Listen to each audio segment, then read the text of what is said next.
umaga sa ating lahat. Bago tayo magsimula, maaaring magsitayo muna ang lahat para sa panalangin. Maaaring mo pang pumunaan, Miss Connie.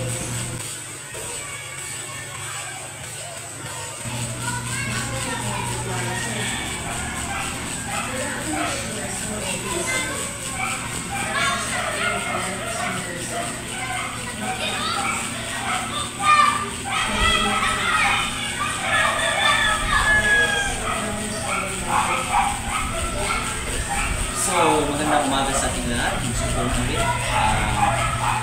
Kamusta kayo ngayong araw na ito? Kayo ba ay nakakain na ng inyong mga agahan? Mabuti naman kung ganun. Masaya akong malaman na kayo ay nasa mabuting kalagayan. Ngunit bago tayo magsimula, nais ko muna isingin ang inyong mga diwa. May papakita akong dito sa inyo at ang gagawin nyo lang ay sundin kung ano ang bawat kilos na pinapakita nito. Paa, tuhod, balikat, ulo. Paa, tuhod, balikat, ulo. Paa, tuhod, balikat, ulo. Pumadyak tayo at magpalakpakan. Ngayong tapos na kayo, naway nagising ko ang inyong mga diwa. Sa pagkakataon ito, nais kong basahin ninyo ang ating pamantayan sa loob ng klase. Ano-ano ang mga iyon? Ibasa mga bata.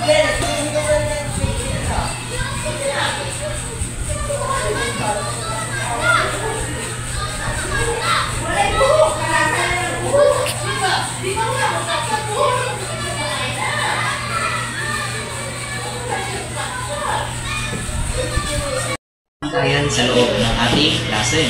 Mahalaga na ang patupad natin ng mga ito nang sa gayon ay mapanatili natin ang kayapaan. Maasahan ko ba kayo susundin nyo ang ating pamantayan mga bata? Mabuti kung ganun. Bago tayo magpatuloy sa ating talakayan ngayong araw, ay nais ko munang magtanong kung ano ang naaalala nyo sa ating nakaraang leksyon. Okay, ikaw, Leia.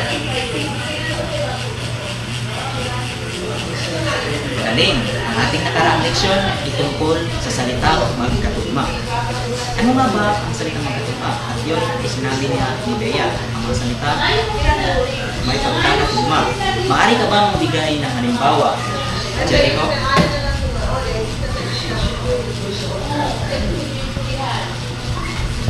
Okay, mahusay. Ngayon ay makakasigurado na ako na may naintindihan nga kayo sa ating nakaraang leksyon. Kaya, lumako naman tayo sa isang aktibidad.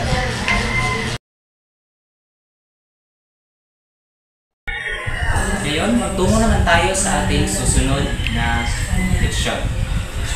Ngunit bago ang lahat, meron muna tayong aktibidad. May pinapakita kong larawan dito sa harap. Ang gagawin nyo lang, ituturuin nyo kung ito ba ay tao, bagay, o hayop.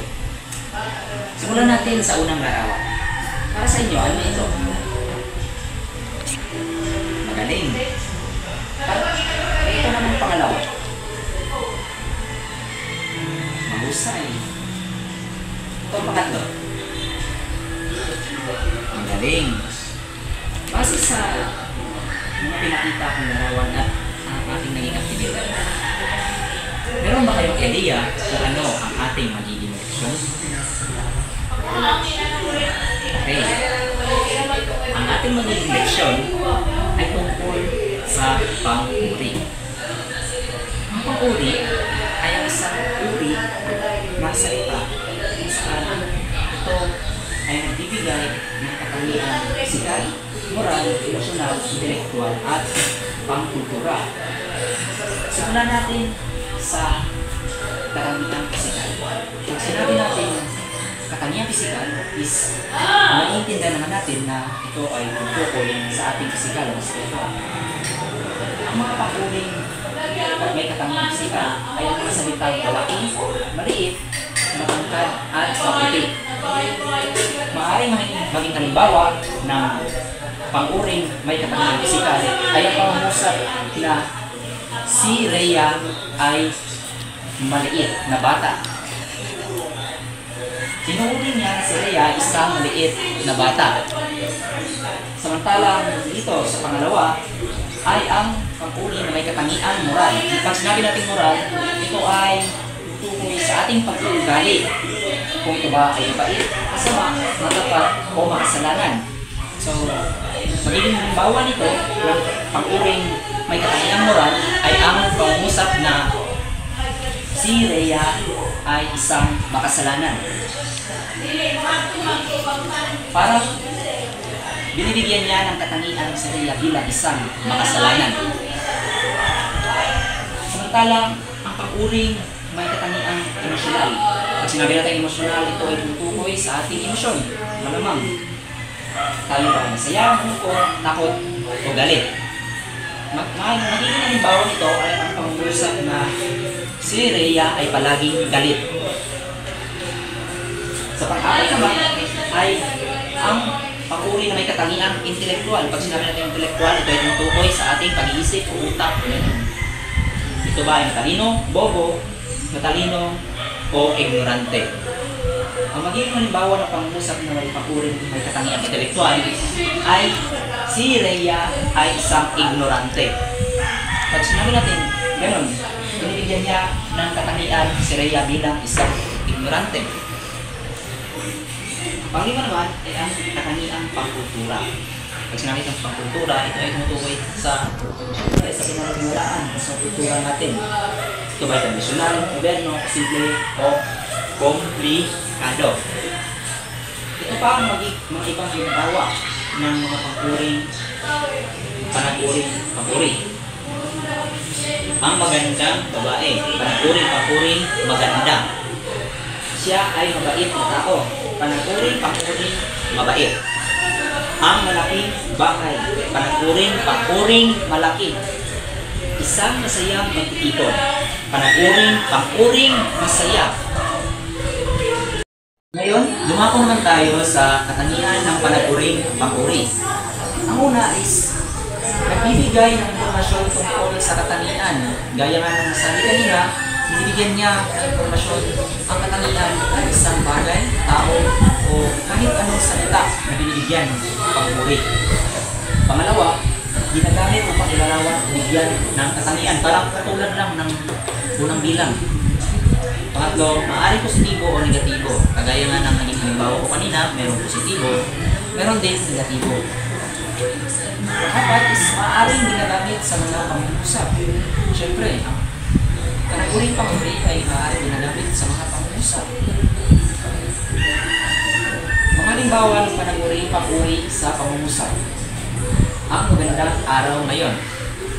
Sa pangungusap na yan, ay merong panaguri panguri maganda na binibigyan ng katangian na maganda ang araw ngayon. Samantala sa pangalawa is siya ay isang matalinong estudyante. Ang panaguri panguri dito ay matalino. Binibigyan niya ng katangian ng estudyante bilang matalino. Pangatlo, ang masayang paglalakad sa parke. Ang panaguri panguri sa pangungusap niya ay masaya. Binibigyan niya ng katangian ang masayang paglalakad sa parke. Ang pinakauli naman, ang malaking problema sa lipunan. Ang panaguri panguri sa pangungusap na iyan ay ang salitang malaki. Binibigyan niya ng katangian, malaki ang problema sa lipunan.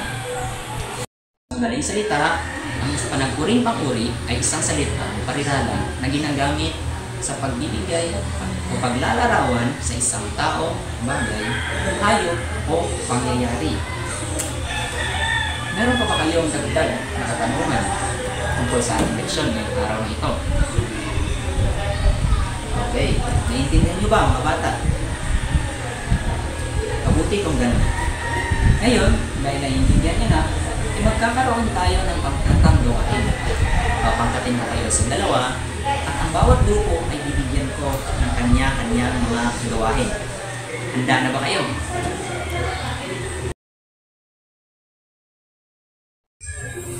Ngayong natapos na tayo sa ating unang pangkatang gawain, masaya ako na kahit papano naging maganda ang resulta ng inyong pagtutulungan.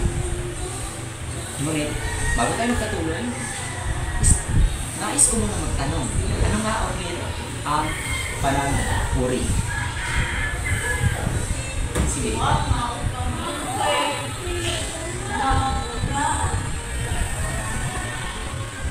Okay, mahusay. Ngayon, tayo ay magpapatuloy. Muli, mapangkating ulit kayo sa dalawang pangkat. At kagaya ng kanina, ang bawat pangkat ay bibigyan ko ng kanya-kanyang mga gawain. So, handa na ba kayo?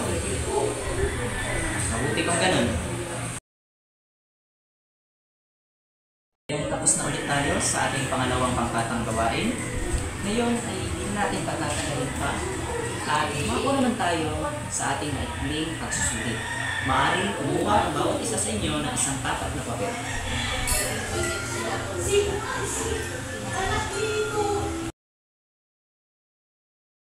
Ngayon, bago tayo natapos sa ating talakayan, ay nais ko muna kayong bigyan ng isang gawain o takdang aralin. Inaasahan ko na sa susunod nating talakayan o pagkikita, bukas ay mabibigyan niyo na ako ng inyong mga takdang aralin. Naiintindihan niyo ba, mga bata? Okay. Yun na muna sa araw na ito. Maraming salamat sa inyong pakikinig at sana ay meron na kayong natutunan mula sa akin.